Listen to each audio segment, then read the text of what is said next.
नमस्कार। कैसे हैं आप लोग?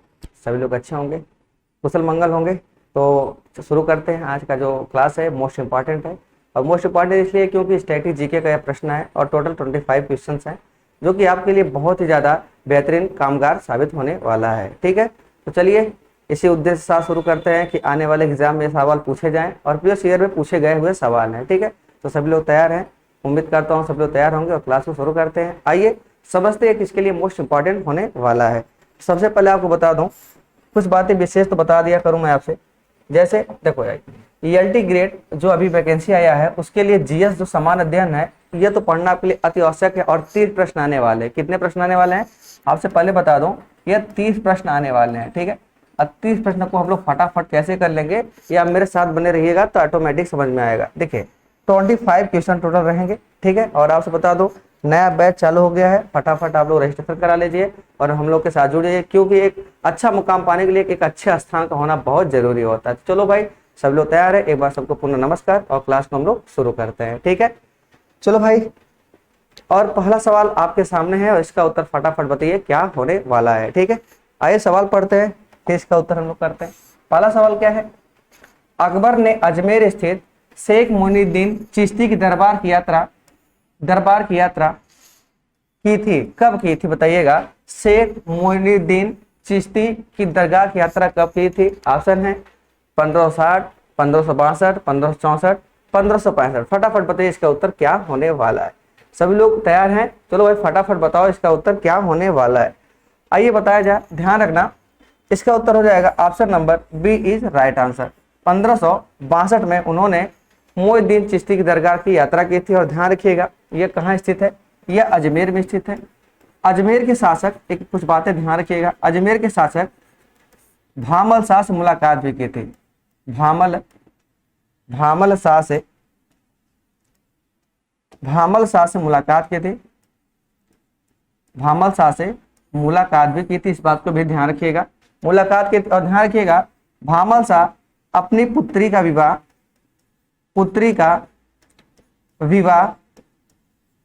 विवाह कराने के लिए राजी हो गए थे।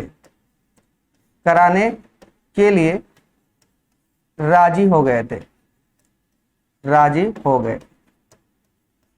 थे। इस बात को हमेशा ध्यान रखिएगा।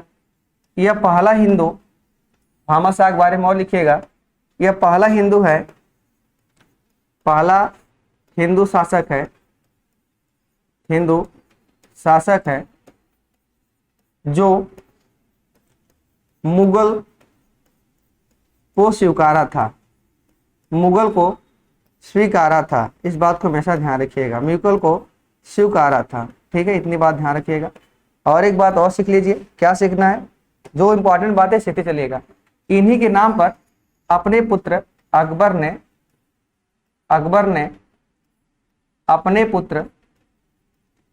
अपने पुत्र का नाम सलीम रखा।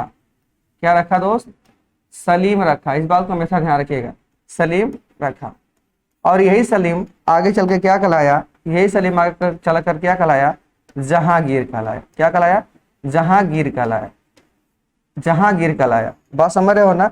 क्या कहलाया? जहांगीर कहलाया। इतनी बातें आपको समझ में आया आप लोगों को? क्या इतनी बातें आपको समझ में आ रही है? तो अकबर संबंधित कुछ ऐसे प्रश्न पूछे जाएंगे तो आप लगातार बताइएगा।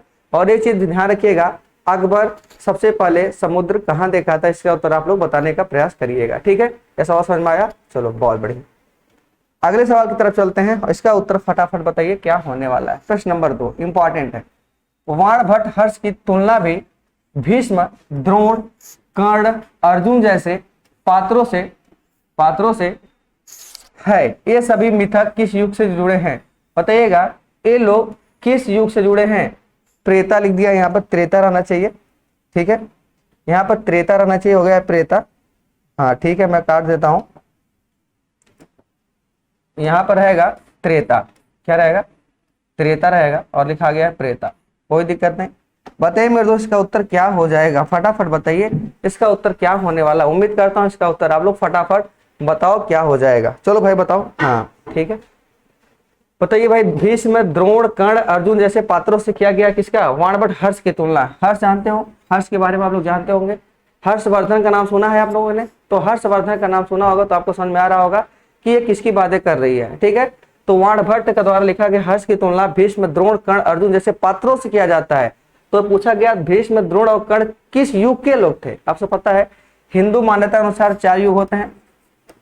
हिंदू मान्यता के अनुसार, मान्यता के अनुसार, के अनुसार, मान्यता के अनुसार युग कितने होते हैं? युग होते हैं कितने? 4। फटाफट बताइए कौन कौन कौन कौन होते हैं भाई, फटाफट कौन बताएगा? चलो भाई फटाफट बताओ। सबसे पहले आप कर सकते हैं द्वापर, त्रेता, त्रेता, त्रेता, कलयुग। अब एक आप बताने का प्रयास करिए मेरे दोस्त, क्या होने वाला है। मैं एक छोड़ रहा हूं, फटाफट बताइए इसका उत्तर क्या होने वाला है। ये तो बिल्कुल आपको सवाल का उत्तर मिल गया, option number B is right answer. चलो भाई फटाफट बताओ इसका उत्तर क्या होने वाला है। चौथा युग कौन सा है, फटाफट बताने का प्रयास करिए। ठीक है, चलो भाई बहुत बढ़िया, आपने बहुत अच्छा बताया। सतयुग। क्या बताया आपने? सतयुग। क्या बताया आप लोगों ने? सतयुग। बहुत सुंदर आपने इसका उत्तर बताया। कभी कभी युग की बात पूछ ले। इस चीज और बता दूं आपसे ध्यान से, देखो आपने पढ़ा होगा रामायण, रामायण के बारे में जानते होंगे, रामचरितमानस। रामायण तो लिखने वाले वाल्मीकि थे, रामचरितमानस लिखने वाले तुलसीदास थे। कभी कभी पूछ जाता है कितने कांड थे और सबसे छोटा कांड कौन सा है और सबसे बड़ा कांड कौन सा है। बात समझ रहे हो ना? ये अब सवाल आप जरूर पढ़ लीजिएगा, आने वाले समय में आपको समझाऊंगा, लेकिन आप भी पढ़ते रहिएगा। क्या ये सवाल आपको समझ में आ रहा है? जी बिल्कुल समझ में आ रहा होगा। चलो भाई प्रश्न नंबर 2 हो गया। अब हम लोग पहुंच गए हैं प्रश्न नंबर 3 पे। पूछा है बहलोल लोदी ने जौनपुर को कब दिल्ली सल्तनत में मिला लिया। ऑप्शन है 480, 484, 1570, 1399। फटाफट इसका उत्तर बताइए क्या होने वाला है।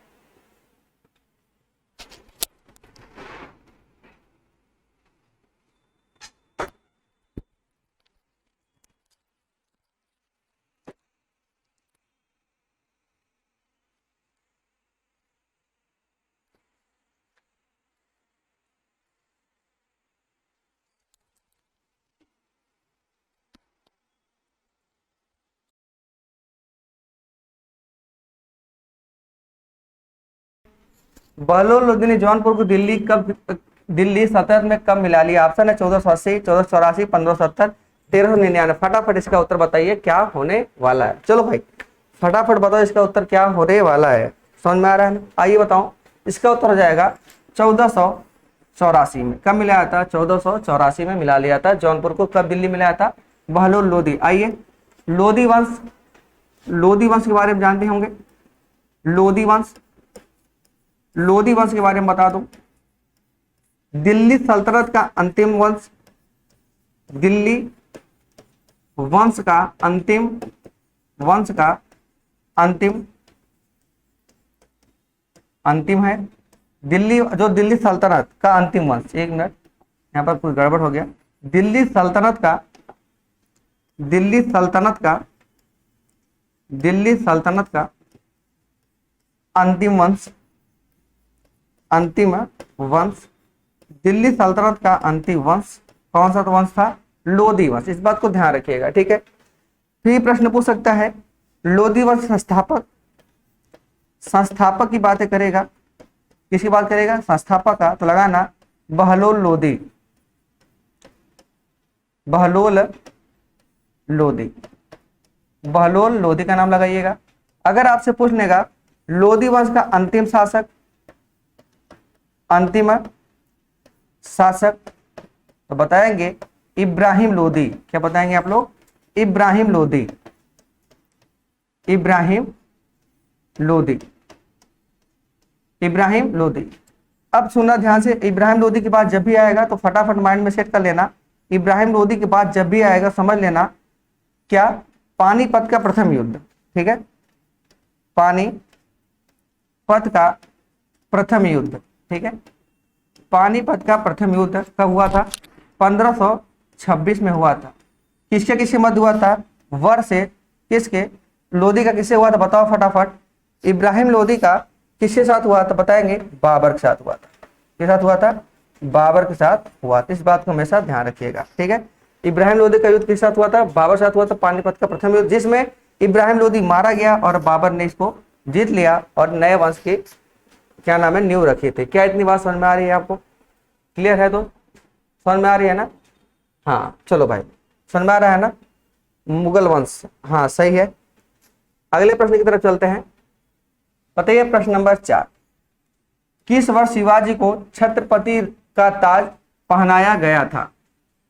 किस वर्ष शिवाजी को छत्रपति का ताज पहनाया गया था? ऑप्शन है 1608, 1646, 1674, 1610। फटाफट बताइए इसका उत्तर क्या हो जाएगा। बहुत ही आसान सवाल है, उम्मीद करता हूँ इसका उत्तर आप फटाफट बता सकते हैं। ठीक है, चलो भाई फटाफट बताओ इसका उत्तर क्या हो जाएगा। हाँ बहुत बढ़िया, चौथे का उत्तर बताइए फटाफट क्या होने वाला है। तो बिल्कुल सही आपने बताया, बिल्कुल सही है। 1674 में शिवाजी को छत्रपति का ताज पहनाया गया था। किसको? शिवाजी को। इस बात को ध्यान रखिएगा। मराठा साम्राज्य के बारे में हम जानते होंगे। मराठा साम्राज्य, मराठा साम्राज्य, मराठा साम्राज्य के शासक के रूप में कौन थे? शिवाजी। और शिवाजी को छत्रपति का ताज कब पहनाया गया? तो तारीख नोट कर लीजिएगा, 1674 में। कब? 1674 में। क्लियर है दोस्त? चलो बहुत बढ़िया।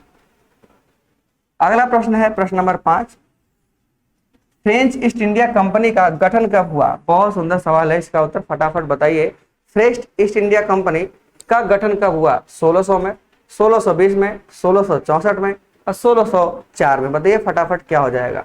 आपको पता होगा अगर 1600 की बात आएगा तो यहाँ पर ईस्ट इंडिया कंपनी हो जाएगा। क्या हो जाएगा? East India company, east India, India company, east India company की बात हो जाएगी। ठीक है, चलो भाई। अच्छा एक चीज यहाँ पर थोड़ा सा लग रहा है मिस प्रिंटिंग हो गया है, प्रश्न नंबर इसमें देख लीजिएगा। हाँ यह मुगल वंश रहेगा भाई, यह मुगल वंश रहेगा, मुगल वंश हो जाएगा। ये क्या हो जाएगा? मुगल वंश का। ठीक है, मुगल साम्राज्य का। ठीक है, इसको ध्यान रखिएगा। चलो भाई इसका उत्तर बताओ क्या हो जाएगा। ईस्ट इंडिया कंपनी का गठन कब हुआ? 1600 में हुआ। और इसका उत्तर बताइए फटाफट क्या होने वाला है। तो चलो भाई इसका उत्तर हो जाएगा 1664 में। क्लियर है ना? 1664 में इसका गठन हुआ था। इस बात को हमेशा ध्यान रखिएगा। समझ में आ रहा है ना? चलो बहुत बढ़िया, क्लियर। अगर प्रथम कारखाना की बात कर देगा, प्रथम कारखाना की बात कर देगा, प्रथम कारखाना की बात कर देगा, प्रथम कारखाना की बात कर देगा तो ध्यान रखना कहाँ बनाया था? सूरत में। इस बात को भी ध्यान रखना, सूरत में। ठीक है, इतनी बात आप लोग ध्यान रखते रहिएगा। ठीक है, चलो भाई अगला प्रश्न बताइएगा। प्रश्न नंबर 6 है, नमक सत्याग्रह किस सन में आरंभ हुआ था? फटाफट इसका उत्तर आप बताइएगा। नमक सत्याग्रह कब आरंभ हुआ था? चलो भाई इसका उत्तर फटाफट बताओ मेरे दोस्त क्या हो जाएगा। चलो भाई, हाँ ऑप्शन 1630, 1632, 1628, सॉरी 1930, 1932, 1928, 1931। फटाफट इसका उत्तर बताइए क्या होने वाला है। उम्मीद करता हूँ इसका उत्तर आप लोग बहुत शानदार देने वाले हैं। चलो भाई इसका उत्तर हो जाएगा 1930। कब हुआ था? 12 अप्रैल, लिख लीजिएगा 12 अप्रैल, 12 अप्रैल 1930 में शुरुआत की गई थी। आइए 1931 की बात कर लिया जाए। अब ध्यान सुनना, 1931 की बातें कर लिया जाएगा। एक मिनट, 1931 की बातें कर लेना तो ध्यान रखना गोलमेज सम्मेलन, सेकेंड गोलमेज सम्मेलन, गोलमेज सम्मेलन, गोलमेज सम्मेलन की बातें होंगे इसमें। और ध्यान रखना यहां पर एक चीज और लिख लेना, तीनों गोलमेज सम्मेलन में, गोलमेज सम्मेलन में, गोलमेज सम्मेलन में हिस्सा लेने वाले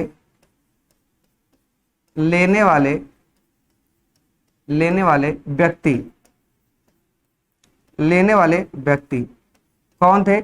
आप लगा लीजिएगा डॉक्टर भीमराव अंबेडकर, डॉक्टर भीमराव अंबेडकर।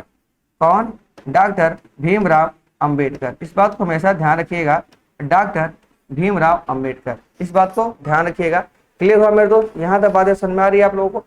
कोई दिक्कत, कोई हैरानी परेशानी नहीं हो रही? मुझे लगता है ऐसे सवाल आप फटाफट कर ले रहे होगे, कोई दिक्कत भी नहीं हो रहा होगा इस टाइप सवाल में। मुझे तो लग रहा है आप कुछ भी गलती नहीं करेंगे आपको। ठीक है, चलो भाई इतनी बात समझ में आ गया? कोई दिक्कत?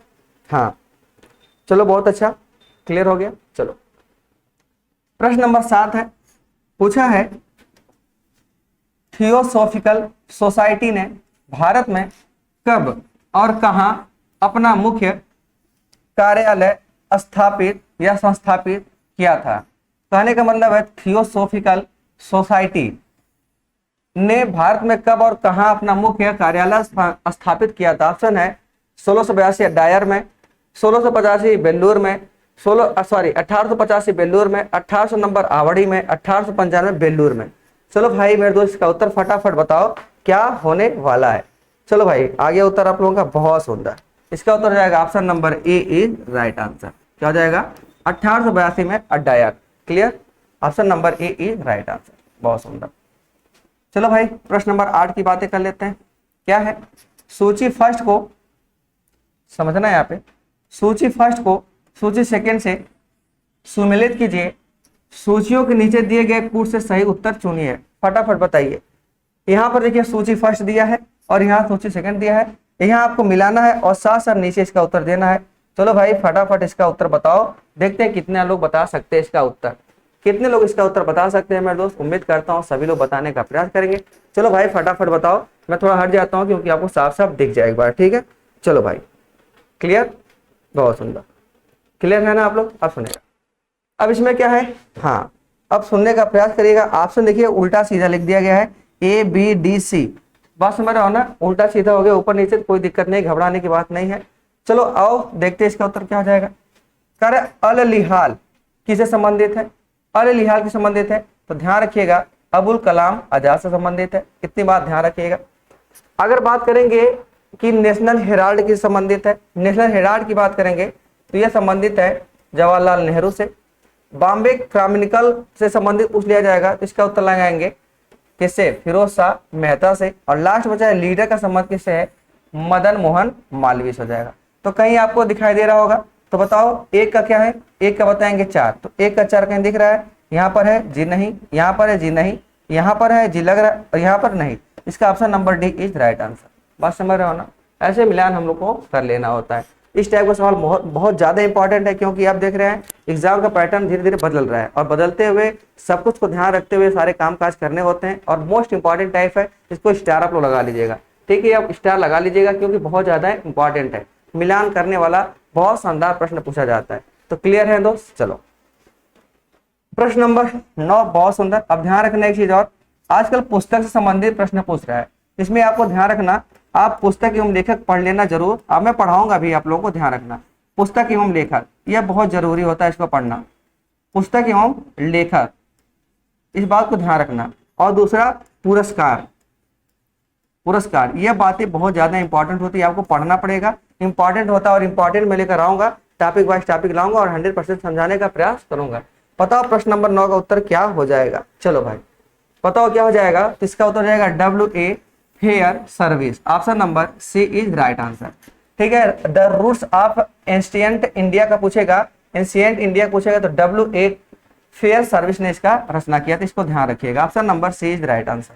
क्लियर है दोस्त आप लोग, क्या इतनी बातें आपको समझ में आ रही है, उम्मीद करता हूँ समझ में आ रही होगी और बहुत बढ़िया आ रही होगी। ठीक है, चलो भाई प्रश्न नंबर 10 बिल्कुल है। ऐसे सवाल यार बहुत इंपॉर्टेंट है, ऐसे सवाल बहुत ज्यादा इंपॉर्टेंट है, आपको पढ़ना चाहिए। ठीक है, ऐसे सवाल आपको पढ़ना इसलिए जरूरी है क्योंकि आजकल सवाल का भूमिका बदला हुआ है। ठीक है, भूमिका बदला हुआ, अगर आप नहीं बदलेगी भूमिका साथ तो सवाल गलत करने की संभावना बहुत ज्यादा हो जाती है। ऐसे सवाल को लोग टच नहीं करते, बोलते हैं यार बहुत कठिन सवाल पूछा था, बिल्कुल नहीं है, आराम आराम से बताओ, एक बता ले जाओगे। चलो फटाफट बताओ इसका उत्तर क्या होने वाला है। चलो भाई बताओ। चलो मिलान करिए, मिलान करिए भाई। अरे भाई हाँ घटनाएं, अच्छा घटनाओं पर विचार कीजिए। सबसे पहले कौन कौन सी घटना हुई थी फटाफट बताइए। चलो भाई बताओ, हाँ फटाफट इसका उत्तर बताओ, उम्मीद करता हूँ इसका उत्तर आप लोग फटाफट बता ले जाओगे। चलो भाई बताओ इसका उत्तर क्या होने वाला है। चलो भाई फटाफट बताओ इसका उत्तर क्या होने वाला है, उम्मीद करता हूँ इसका उत्तर बताओगे। 1 मिनट का समय दे रहा हूँ आप लोगों को, 1 मिनट का समय दे रहा हूँ, फटाफट इसका उत्तर बताइए क्या हो जाएगा। ठीक है, इसका उत्तर बताइए फटाफट क्या होने वाला है। ठीक है, चलो बताते रहो इसका उत्तर क्या हो जाएगा, फिर मैं आपको समझाता हूँ इसका उत्तर क्या हो जाएगा। ठीक है, चलो क्लियर है, समझ में आ रहा है ना। प्रश्न नंबर 10 का उत्तर आपको देना है, इसका उत्तर फटाफट बताइए क्या हो जाएगा। आइए अगर बात करेंगे सबसे पहले क्या आया था, तो ध्यान रखना सबसे पहले आया था नेहरू रिपोर्ट कब आया था, 1928 में आया था, 1928। देखो अगर एक चीज पता है तो इसका उत्तर लगाना सबसे आसान हो जाता है, ठीक है, सबसे आसान हो जाता है, इस बात को हमेशा ध्यान रखना। इस टाइप का एक मिलेगा। अब बताओ सबसे पहले 4 कहाँ लिखा हुआ है, जी बिल्कुल लिखा है चौथे पे। अब बताओ यहाँ पर होगा, जी नहीं, यहाँ पर जी नहीं, यहाँ पर जी नहीं, option number D is right answer. लेकिन और बातें जानते रहिएगा। 1928 में क्या हुआ, नेहरू रिपोर्ट आया, गांधी इरविन समझौता हुआ, कब हुआ, 1931 में, 1931 में गांधी इरविन समझौता हुआ, तो इस बात को ध्यान रखिएगा। द्वितीय गोल में सम्मेलन चल रहा था। उसके बाद क्या आया, उसके बाद आया द्वितीय, क्लियर है, उसके बाद द्वितीय गोल में सम्मेलन आया था, 1931 में आया था, कुछ दिन के बाद। और लास्ट में आया था सांप्रदायिक पंचायत, वो कब आया था मेरे दोस्त, इसका उत्तर जाएगा 1932 में आया था। इस बात को हमेशा ध्यान आप लोग रखिएगा, क्लियर। ऐसे क्रम पूछ लेता है, बहुत इंपॉर्टेंट हो जाता है, इस बात को हमेशा ध्यान रख लीजिएगा, क्योंकि बहुत ज्यादा कठिन नहीं है, क्लियर ना, समझ में आ रहा है ना। चलो इसका उत्तर जाएगा डी इज राइट आंसर। तो बताओ प्रश्न नंबर 11 बहुत सुंदर है, हीराकुंड परियोजना किस नदी पर है, ऑप्शन गोदावरी, महानदी, ये हो जाएगा, पूछा है महानदी, इसको बना लो, महानदी, दामोदर, कोसी, फटाफट बताओ। आइए कोसी के बारे में बता दो, इसे बिहार का शोक कहते हैं, ठीक है, इसको लिखते रहिएगा, बिहार का शोक कहते हैं, क्या बोलते हैं भाई, बिहार का शोक कहते हैं, बिहार का शोक कहते हैं। दामोदर नदी, महानदी, महानदी पे बताओ इसका उत्तर क्या हो जाएगा। तो अब ध्यान रखना कैसे याद करोगे, हीरा जो होता है महान होता है, तो महान क्या हो गई, महानदी हो गई, option number B is right answer. दक्षिण भारत की गंगा गोदावरी, दक्षिण भारत की गंगा, दक्षिण भारत की गंगा, क्या बोलोगे आप, दक्षिण भारत की गंगा बताओगे गोदावरी है, इस बात को हमेशा ध्यान रखना। दामोदर नदी की बात करोगे, दामोदर नदी की बात करोगे, पश्चिम बंगाल का शोक, पश्चिम बंगाल का शोक, ऐसे समझते चलिएगा, पश्चिम बंगाल का शोक भी कहा जाता है दामोदर नदी को, ठीक है, शोक कहा जाता है, इस बात को हमेशा ध्यान रखिएगा। आजकल ऐसे ही प्रश्न आ रहे हैं और लगातार पूछे जा रहे हैं, और इसका उत्तर आप लोग फटाफट बताने का प्रयास करेंगे। क्लियर हुआ, तो इसका उत्तर क्या हो गया, option number B is right answer, clear. चलो प्रश्न नंबर 12 आपके सामने है, बहुत अच्छा है, पूछा है कुद्रेमुख को खानों से उत्पादित लौह अयस्क कहां से निर्यात होता है, बहुत अच्छा, निर्यात होता है, बताओ कहां निर्यात होता है, ये बहुत अच्छा सवाल है, कहां से निर्यात होता है। ऑप्शन है मारमा गोवा से, कोचीन से, मंगलौर से, चेन्नई से, बताइए इसका उत्तर क्या हो जाएगा, फटाफट इसका उत्तर बताइए आप। प्रश्न नंबर 12 का इसका उत्तर क्या हो जाएगा मेरे दोस्त, इसका उत्तर आप लोग बताओ क्या होने वाला है। बहुत शानदार सवाल है, उम्मीद करता हूं इसका उत्तर बता ले जाओगे। जी बिल्कुल सही है, तो हो जाएगा ऑप्शन नंबर, बहुत सुंदर, option number C is right answer. और ध्यान रखना सबसे ज्यादा निर्यात कहां से होता है, सबसे ज्यादा निर्यात कहां से होता है, तो लगा लीजिएगा जापान से होता है, ठीक है, सबसे ज्यादा निर्यात कहां से होता है, जापान से होता है, इस बात को हमेशा ध्यान रखिएगा, ये मोस्ट इंपॉर्टेंट बातें हो जाती हैं यहाँ पर, ठीक है। क्लियर हो गई, क्या यहाँ तक बातें समझ में आ रही हैं, कोई दिक्कत तो नहीं हो रही है। चलो भाई हाँ आगे बातें कर ले, प्रश्न नंबर 13 की बातें कर ले। पूछा है सूची फर्स्ट को सूची सेकंड से, सूपी लिख दिया यहाँ पर, सूची होना चाहिए, यह सूची है, ठीक है, ये दोस्त क्या है, सूची है, यह सूची सेकंड है, क्या है, सूची सेकंड है, से सम्मिलित कीजिए तथा नीचे दिए गए कूट से सही उत्तर चुनिए। बहुत अच्छा, इधर पर्वती दर्रा लिखा हुआ है और इधर लिखा है राज, कौन सा दर्रा कहां पर है, अगर आपने पढ़ा होगा तो इसका उत्तर फटाफट देंगे। उम्मीद करता हूं इसका उत्तर आप लोग बहुत शानदार देने वाले हैं, ठीक है, इसका उत्तर बहुत शानदार देने वाले हैं। चलो भाई फटाफट बताओ इसका उत्तर क्या होने वाला है, बात समझ रहे हैं ना, इसका उत्तर बताइए फटाफट क्या होने वाला है। क्लियर है दोस्त, चलो बताओ भाई क्या हो जाएगा। ठीक, आइए अब देखा जाए इसका उत्तर क्या हो जाएगा। अब मिलान करना है, देखो माना, माना देखो, अब देखो मैं समझाता हूं, माना कहाँ है, उत्तराखंड। अब एक चीज और ध्यान रखना, उत्तराखंड से कौन कौन सा है, माना, माना दर्रा, माना, नीति, नीति, लिपु लेक, लिपु लेक, इस बात को ध्यान रखना, ठीक है, इस बात को विशेष ध्यान रखना।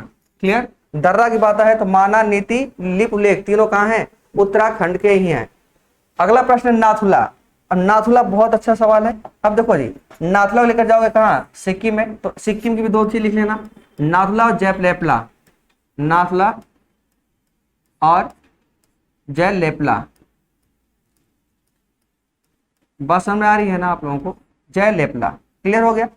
अब देखो मेरे दोस्त, सबसे पहले मिलाओ 1 का 4 और बी का पहला। कहीं दिख रहा है 1 का 4 बी का पहला, 1 का 4 बी का पहला, 1 का, लेकिन यहाँ देखो 1 का 4 बी का तीसरा, इसे काट के हटा दो, इसे भी काट के हटा दो, अब बचा है 2। अब 50-50 का मामला पूछा है और इसका उत्तर फटाफट बताने का प्रयास करेंगे।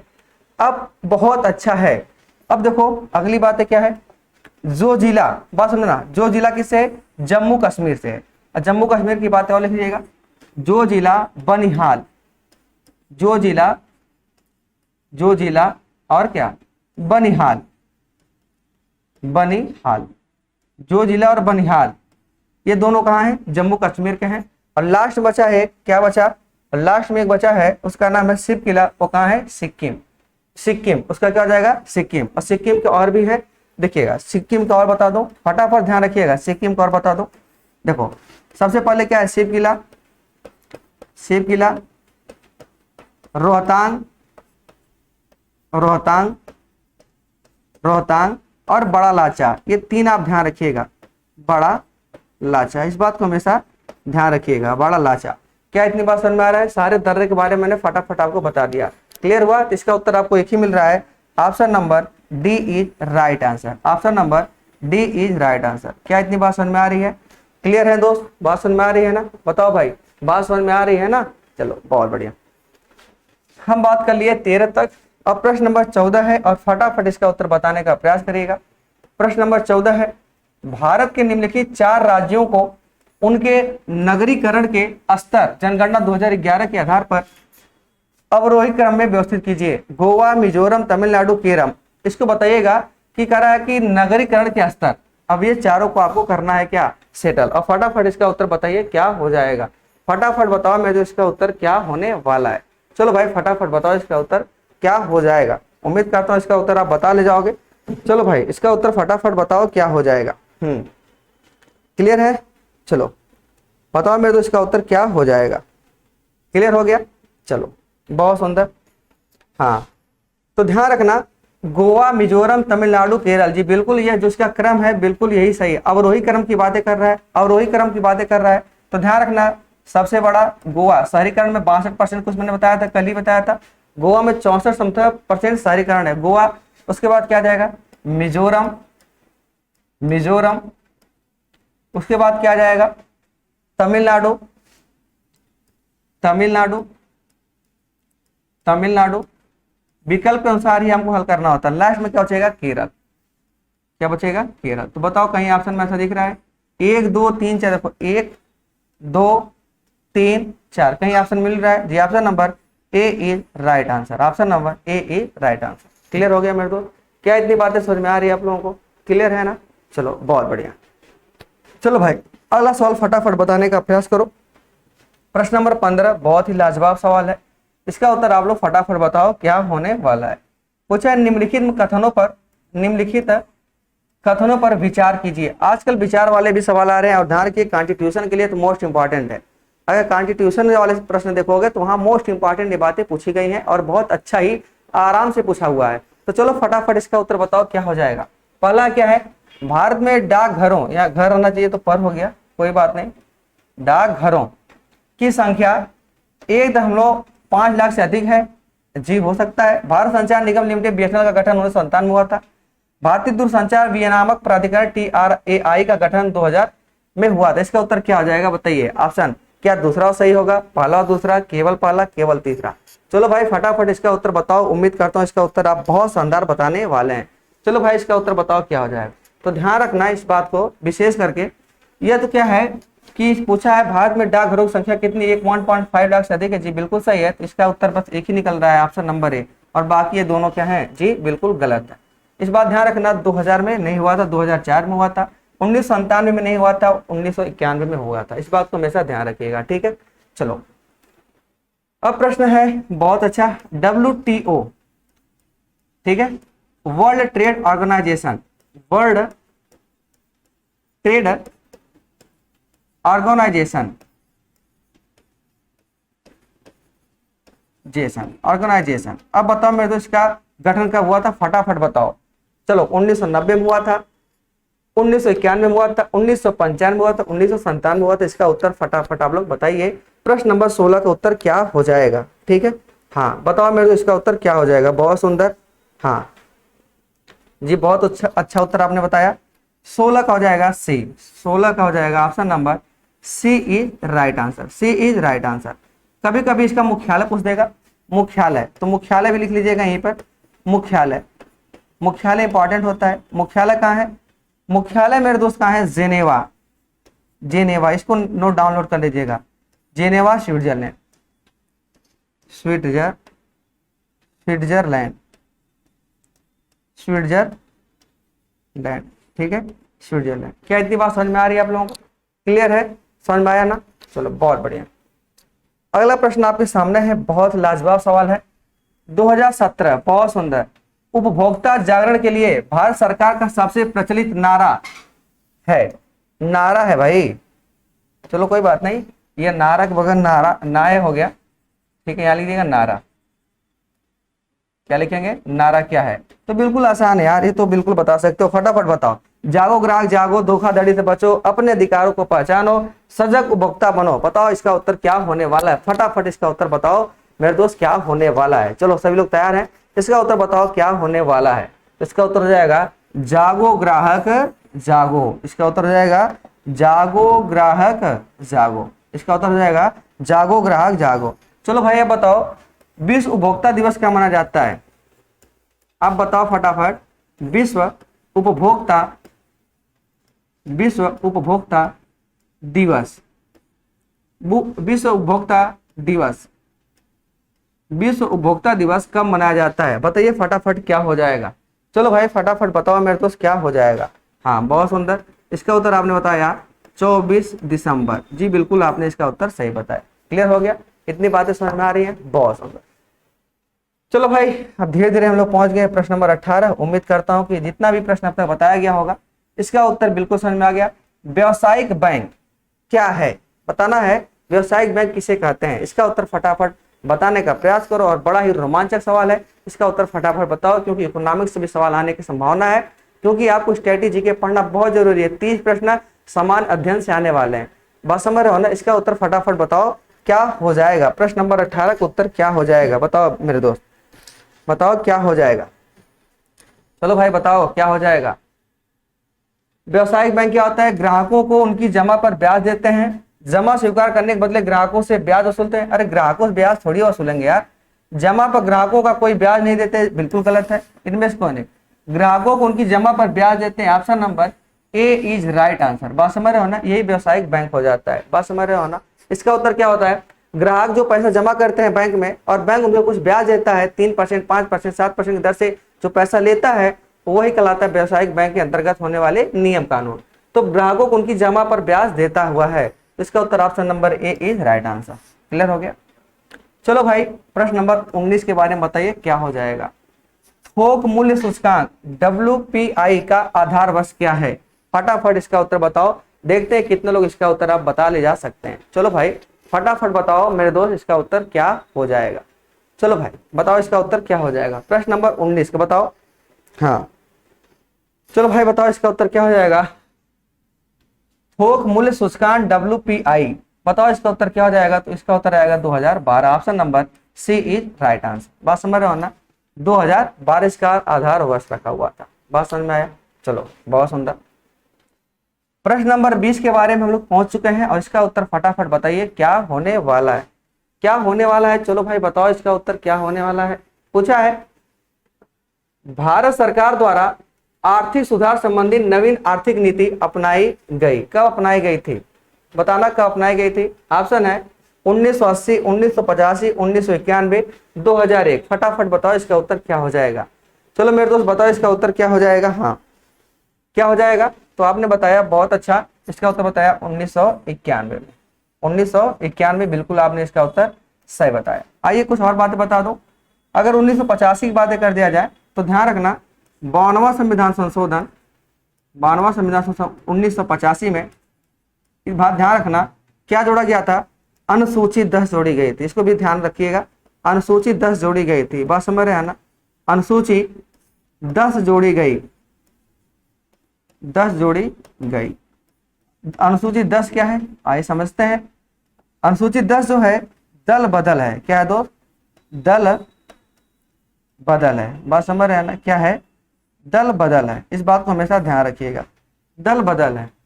1985 में ये घटनाएं हुई थी, दल बदल नियम कानून लाए गए थे। इतनी क्लियर हो गया। चलो भाई बहुत सुंदर।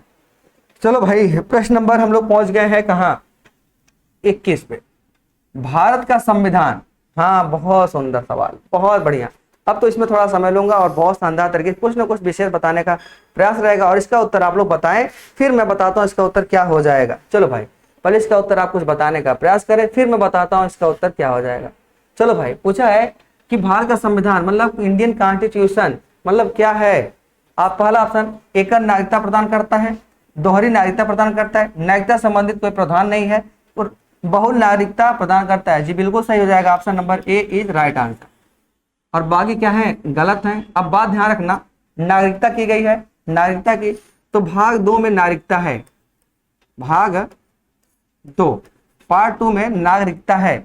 और ध्यान रखना किस आर्टिकल से किस आर्टिकल तक, आर्टिकल 5 से लेकर के 11 तक, पार्ट 5 लेकर कहाँ तक, 11 तक इसकी चर्चा की गई नागरिकता के। भारत में कैसी नागरिकता है बताएंगे। भारत में एकल नागरिकता है, इस बात को भी ध्यान रखिएगा। एकल नागरिकता कहाँ से लिया गया है तो लगा लीजिएगा, ब्रिटेन से लिया हुआ है। किससे लिया हुआ है, ब्रिटेन से लिया गया है, इस बात को भी ध्यान रखिएगा। कहाँ लिया गया है, ब्रिटेन में लिया गया है, इस बात को हमेशा ध्यान रखिएगा। अगर दोहरी नागरिकता की बात पूछ देगा कहाँ है, दोहरी नागरिकता कहाँ है तो लिख लीजिएगा यह यूएसए में है। कहाँ पर है, यूएसए में दोहरी नागरिकता है। अगर ध्यान रखिएगा कि बहुल नागरिकता या बहु लिख दे या तिहरी नागरिकता लिख दे तो ध्यान रखिएगा, इसको लेकर लिख लीजिएगा स्विट्जरलैंड। क्या लिख लेंगे आप लोग, स्विट्जरलैंड। इस बात को हमेशा ध्यान रखिएगा, स्विट्जरलैंड। क्लियर हुआ ना, इस बात को ध्यान हमेशा रख लीजिएगा। तो क्या यह बात आपको समझ में आया मेरे दोस्त, क्या बताओ इसका उत्तर समझ में आया तो option number A is right answer. Clear है। चलो भाई कुछ बातें और सीख लें, कुछ बातें और सीख लें। क्या सीखेंगे आप लोग, समझने का प्रयास करिएगा। क्या समझाने वाला हूं, अगर भारतीय संविधान की बात पूछ देगा तो पूछेगा कितने भाग होते हैं, कभी पूछ देगा भाग कितने होते हैं तो बताइएगा कितने होते हैं, 22। अगर आपसे अनुच्छेद पूछ देगा, क्या पूछ देगा, अनुच्छेद की बातें पूछ देगा तो लगा देना 395 फटाफट। अगर मूल कर्तव्य की बातें पूछ देगा, फंडामेंटल ड्यूटी की बातें पूछ देगा तो आप लगा लेना भाई कितना, 11 लगा लेना। बात समझ रहे हो ना। इतना मौलिक अधिकार की बात पूछ देगा कितने हैं, हाउ मेनी फंडामेंटल राइट, तो बताइएगा मौलिक अधिकार कितना है तो आप लगाएंगे 6 है। कितना लगाएंगे आप लोग, मौलिक अधिकार कितने हैं, 6। इस बात को हमेशा ध्यान रखते हुए चलेंगे। अगर पूछ देगा स्वतंत्रता का अधिकार कितना है, स्वतंत्रता का अधिकार अगर पूछ देगा, ठीक है, इंडिपेंडेंस राइट पूछ देगा आपसे तो पूछेगा कितना है तो बताएंगे आप 6 है। अच्छा, इस बात को हमेशा ध्यान रखिएगा। क्लियर हुआ, इतनी बात हमेशा ध्यान रखते हुए चलेंगे। क्या ये बात समझ में, एकल नागरिकता पूछेगा कहां पर है तो भारत बताइएगा, दोहरी पूछेगा यूएसए बताइएगा, तिहरी पूछेगा तो स्विट्जरलैंड बताइएगा। क्लियर हुआ। चलो भाई प्रश्न नंबर 21 हो चुका। अब मजेदार सवाल आया है प्रश्न नंबर 22। उम्मीद करता हूं इसका सवाल का उत्तर आप लोग फटाफट दे ले जाओगे। ठीक है, सूची फर्स्ट को सूची सेकंड से सुमेलित कीजिए। बहुत अच्छा सवाल है और बताइए इसका उत्तर क्या हो जाएगा। सूची फर्स्ट को सूची सेकंड से सुमेलित कीजिए, और बहुत शानदार सवाल है। उम्मीद करता हूं इस टाइप के सवाल आपने पढ़े होंगे, अब बहुत अच्छी तरीके से पढ़े हैं। इसका उत्तर आप फटाफट बता सकते हैं क्योंकि बहुत ज्यादा कठिन सवाल नहीं है। चलो भाई वह बताने का प्रयास करो, फिर मैं बताता हूँ इसका उत्तर क्या होने वाला है। क्लियर है भाई, चलो बताओ इसका उत्तर क्या हो जाएगा। हाँ बहुत बढ़िया, बहुत सुंदर। तो इसका उत्तर हो जाएगा मेरे दोस्त, बहुत सुंदर आपने बताने का प्रयास किया, अच्छा लगा। तो देखो जी, अब मैं समझाता हूं क्या हो जाएगा। राष्ट्रीय गीत, बहुत सुंदर। राष्ट्रीय गीत क्या है भाई बताओ मेरे दोस्त, राष्ट्रीय गीत क्या है। राष्ट्रीय गीत हम लोग क्या करते हैं, ऑप्शन नंबर, हाँ नहीं राष्ट्रीय गीत तो वंदे मातरम है ना, मैं कहाँ जा रहा हूँ, ये राष्ट्र, हाँ ये तो राष्ट्रगान है। राष्ट्रगान क्या है, जनगण मन अधिनायक जय है। राष्ट्रीय गीत क्या है, वंदे मातरम है। अब देखो जी, अब ढूंढना कैसे, ए का 2 बी का 4, कहीं लिखा है ए का 2 बी का 4, ये तो होने की संभावना नहीं। ए का 2 ये तो है ही नहीं, ए का 2 बी का 4, हाँ यहाँ मिल रहा है जी, ये तो नहीं मिल रहा है जी, बिल्कुल सही। देखो यार इसका उत्तर लगाने का सबसे आसान तरीका बता रहा हूँ, बस 2 मिल जाए और बाकी ऑटोमेटिक लगा दोगे, कभी गलत होने की कोई भी संभावना नहीं बनती। फटाफट ऐसे कर लेते हैं सवाल में, ऐसा नहीं पूरा सबको इधर उधर करो, नहीं 2 मिल जाए बस। 2 मिलने के बाद देखो कहाँ लिखा हुआ है, ऑटोमेटिक इसका उत्तर हमें मिल जाएगा। अब देखो यार, अब पूछा है राष्ट्रीय प्रतीक क्या है। राष्ट्रीय प्रतीक क्या है तो आपको पता है अशोक का सारनाथ सिंह स्तंभ। अगर राष्ट्रीय नारा पूछेगा तो सत्यमेव जयते। अब यह बात और सीखिएगा, सत्यमेव जयते कहाँ लिया गया, मुंडकोपनिषद से। कहाँ से, मुंडकोपनिषद से लिया गया है। कहाँ से, मुंडकोपनिषद से लिया गया है, इस बात को हमेशा ध्यान रखिएगा, ठीक है। मुंडकोपनिषद से लिया गया है, बात समझ में आ रही है ना। अब बताओ कि राष्ट्रगीत और राष्ट्रगान लिखने वाले कौन है, तो ध्यान रखिएगा, राष्ट्रगान लिखने वाले हैं, गीत लिखने वाले हैं बंकिम चंद्र चटर्जी। बंकिम चंद्र चटर्जी, चंद्र चटर्जी ने लिखा है। और अगर राष्ट्रगान, जनगण मन अधिनायक, अगर इसे हम लोग कहते हैं राष्ट्रगान, तो राष्ट्रगान लिखा है रविन्द्रनाथ टैगोर ने। रविन्द्रनाथ टैगोर ने लिखा है, इस बात को हमेशा ध्यान रखिएगा, ठीक है। रविन्द्रनाथ टैगोर ने लिखा है। क्या इतनी बात समझ में आ रही है आप लोगों को, क्लियर है भाई। हाँ, अशोक का सारनाथ से सिंह स्तंभ लिया गया है, ठीक है। आइए, इतनी बात समझ में, option number C is right answer. चलो भाई, फिर सूची वाले सवाल है, मोस्ट इंपॉर्टेंट है, फटाफट बताइए इसका उत्तर क्या हो जाएगा। प्रश्न नंबर 23 का, सूची फर्स्ट को सूची सेकेंड से मिलान कीजिए। सूची फर्स्ट सिद्धांत है, इधर का प्रेरणा देश है, फटाफट बताओ। अरे यार क्या मजेदार सवाल है, इसका उत्तर तो आप लोग बहुत बढ़िया बताने वाले हो, ठीक है, बहुत बढ़िया बताने वाले हो। थोड़ा सा पसीना वसीना हो रहा है गर्मी की वजह से। चलो भाई बताओ इसका उत्तर क्या होने वाला है, उम्मीद करता हूं इसका उत्तर बता ले जाओगे। ये तो बहुत आसान सवाल है, मेरे हिसाब से आसान सवाल है। चलो भाई इसका उत्तर क्या हो जाएगा, हाँ बहुत अच्छा। अब मैं बताता हूँ आपको क्या हो जाएगा, समझना। मैंने बताया ना इस टाइप का सवाल कैसे करना है, बस दो मिल जाए, बस दो मिल जाए, बस सवाल हो गया। कैसे, अब समझाता हूँ आपको। देखो, अगर मूल अधिकार कहाँ लिया गया है तो यूएस से लगाइएगा। मूल अधिकार कहाँ लिया गया है, यूएस से लगाइएगा। तो बताओ एक का दो, अब ढूंढो एक का दो कहाँ है, यहाँ पर एक का दो है, हटाओ। एक का दो है जी बिल्कुल, यहाँ पर चार, ये तो नहीं होगा। एक का दो है जी बिल्कुल, अब दो मैटर फंस गए। अगली पॉइंट देखो, अब देखो ध्यान से, अगली बातें मैं समझा दूं। अगर आपको संसदीय व्यवस्था नहीं आ रही है मत आए, लेकिन मैं बता सकता हूं अगर नीति शक्ति तत्व आ गए तो इसको लगा देना आयरलैंड। अब ढूंढो, सी का 3 कहीं लिखा है, सी का 3 यहाँ लिखा है जी नहीं। ऑप्शन नंबर कौन सा हो जा रहा है, option number D is right answer, D is right answer. इतनी बातें आप ध्यान रखिएगा। देखो आ गया ना उत्तर, फटाक से आ गया ना। तो देखो ध्यान रखो, संसदीय व्यवस्था की बात करो तो ब्रिटेन, बी का 2 लिखा हुआ है, बी का 2 लिखा है। संविधान संशोधन की प्रक्रिया दक्षिण अफ्रीका संघ से लिया गया है। बात समझ में आ रही है ना। अब किस आर्टिकल तक लिखते हैं, इसको लिख लीजिएगा, आर्टिकल 368। आर्टिकल 368 यह किस भाग में है तो लिखिएगा संविधान के पार्ट 4 में है। अगर संसदीय व्यवस्था की बात कर लेगा तो आपको मिलेगा पार्ट 5 में, ठीक है। मूल अधिकार की बात पूछेगा तो आप लिखिएगा पार्ट 3 में। इतनी बात हमेशा ध्यान रखिएगा। क्लियर हुआ, यहाँ तक बात समझ में आ रही है आप लोगों को, बहुत सुंदर। आप लोग तैयारी अच्छी इसलिए फटाफट बता ले जा रहे हैं आप लोग, बहुत अच्छा। चलो भाई प्रश्न नंबर 24 तरफ पहुंच गए, लास्ट सेकेंड सवाल। निम्नलिखित में से कौन सा कथन असत्य है। लो भैया, है ना जोरदार सवाल। मैं कहता हूं सवाल को पढ़ना होगा और सत्य और असत्य की बातें विशेष ध्यान देने वाली बात होती है। तो चलो भाई इसका उत्तर पढ़ो, चारों पढ़ना है। राज्यपाल राज्य विधानमंडल का अभिन्न अंग होता है। महाधिवक्ता की नियुक्ति राज्यपाल करता है। अनुच्छेद 163 में मंत्रिपरिषद का उल्लेख है। भारत के संविधान में राज्यपाल को उसके पद से हटाने की प्रक्रिया का उल्लेख है। फटाफट इसका उत्तर बताओ मेरे दोस्त, क्या हो जाएगा। चलो भाई फटाफट बताओ, उम्मीद करता हूं इसका उत्तर बता ले जाओगे, ठीक है। चलो कौन सा सत्य है, आइए मैं समझा दो। देखो राज्यपाल विधानमंडल का अभिन्न अंग होता है, जी बिल्कुल होता है। कैसे, आइए, अगर विधानमंडल है, देखना यार विधानमंडल की बातें किया जा रहा है, किसकी बातें किया जा रहा है, विधानमंडल की बातें अगर किया जा रहा है तो ध्यान रखना इसके 3 अभिन्न अंग होते हैं। कौन कौन अंग होते हैं, एक का नाम सबसे पहले राज्यपाल लिखिएगा, क्या लगाएंगे हम लोग, राज्यपाल। दूसरा लिखेंगे विधानसभा, विधानसभा। अगर बात करेंगे तीसरा तो विधान परिषद, क्या लगाएंगे, विधान परिषद। इस बात को हमेशा ध्यान रखिएगा आप लोग, विधान परिषद। एक चीज और ध्यान रखना कि राज्यपाल की नियुक्ति कौन करता है, नियुक्ति कौन करता है, नियुक्ति कौन करता है, तो आप लगाइएगा राष्ट्रपति करता है। कौन करता है भाई, ये राष्ट्रपति करता है। इस बात को हमेशा ध्यान रखिएगा आप लोग, राष्ट्रपति करता है। विधानसभा बताइए यूपी में कितनी सीटें होती हैं, तो बताएंगे 403 सीटें हैं। कितना है, 403 सीटें हैं। क्लियर हुआ। अगर आपसे पूछ देता है विधान परिषद में कितनी सीटें यूपी में, तो आप बताएंगे 100 सीटें हैं। कितनी सीटें हैं, 100 सीटें। ये तो बिल्कुल पहला उत्तर हमारा क्या है, सही है जी, बिल्कुल सही है। महाधिवक्ता की नियुक्ति राज्यपाल करता है, जी बिल्कुल सही है। अगर बात कर लिया जाए महाधिवक्ता किस आर्टिकल में, तो लिख लेना आर्टिकल 165, आर्टिकल 165। अनुच्छेद 163 में मंत्रिपरिषद का उल्लेख है, जी बिल्कुल सही है। भारत के संविधान में राज्यपाल का को पद से हटाने की प्रक्रिया को उल्लेख है जी, प्रक्रिया को उल्लेख नहीं है, option number D is right answer, क्योंकि असत्य पूछा हुआ है। क्यों? राज्यपाल की, अगर देखो राज्यपाल को नियुक्त किया राष्ट्रपति तो हटाएगा भी कौन? पद से हटाएगा, पद से हटाएगा। कौन हटाएगा? हटाएगा। कौन हटाया मेरे भाई? हटाएगा कौन? राष्ट्रपति। अगर नियुक्ति किया है तो राष्ट्रपति ही हटाएगा, इस बात का हमेशा ध्यान रखिएगा। तो इसका उत्तर क्या हो जा रहा है? ऑप्शन नंबर डी, क्योंकि असत्य की बातें पूछा हुआ था। क्या यहाँ तो बातें समझ में आ रही है आप लोगों को भाई? ईमानदारी बताना, बात समझ में आ रही है ना? बहुत सुंदर, बहुत अच्छा। अब आज का ये अंतिम सवाल है, उम्मीद करता हूँ इसका उत्तर आप लोग फटाफट बता ले जाओगे, ठीक है। अब फटाफट इसलिए बता ले जाओगे क्योंकि ये सवाल बहुत ज्यादा कठिन नहीं है। चलो भाई बताओ इसका उत्तर क्या हो जाएगा?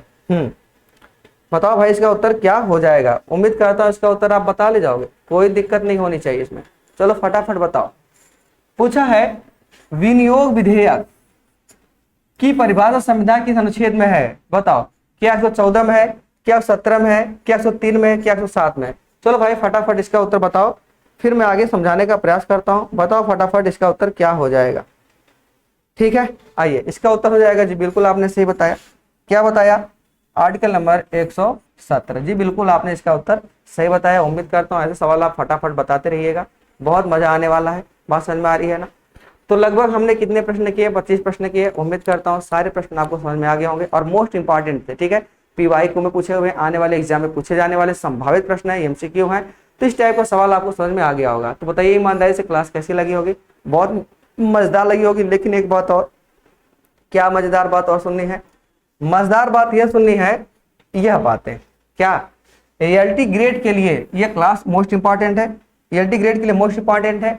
अब हमारे लिए, हमारे पास क्या क्या मटेरियल है आपको कैसे मिलेगा? जब हमारे चैनल को आप जुड़ेंगे, हमारे एप्लीकेशन से जुड़ेंगे, तब समझ में आएगा क्या क्या मटेरियल हमारे पास और क्या क्या पढ़ना हमें, ठीक है। हमें पढ़ना क्या है? क्या है? देखो यार, हमें पढ़ना है सामान्य अध्ययन, ठीक है जी। कितने नंबर का आएगा? ये 30 नंबर का आएगा, इस बात को हमेशा ध्यान रखिएगा। कितने नंबर का आएगा? 30 नंबर का आएगा, इस बात को हमेशा ध्यान रखिएगा। 30 नंबर पूछे जाएंगे। चलो भाई क्या पढ़ना है? अंग्रेजी, हिंदी, गृह विज्ञान, वाणिज्य विज्ञान, अगर आप सोशल विज्ञान, क्या नाम, स्टडी की बात करें, गणित, संस्कृत, कला, शारीरिक शिक्षा, जीव विज्ञान, इतनी क्लासें हमारी चल रही हैं। अब फटाफट आप करिए रजिस्ट्रेशन, और रजिस्ट्रेशन करके हमारे साथ जुड़िए और एक बेहतरीन क्लास साथ जुड़िए। अपने जीवन को अच्छे मार्ग पर ले जाने के लिए हमारे साथ जुड़िए, क्योंकि सफलता ही आप अपने जीवन को परिवर्तन कर सकते हैं। तो क्या आप सभी लोग तैयार हैं? फटाफट बताइए क्या तैयार हैं? तो चलो भाई आज के लिए इतना ही, फिर मुलाकात होगी अगले क्लास में। आज के लिए इतना ही। सबको जय हिंद, जय भारत, नमस्कार।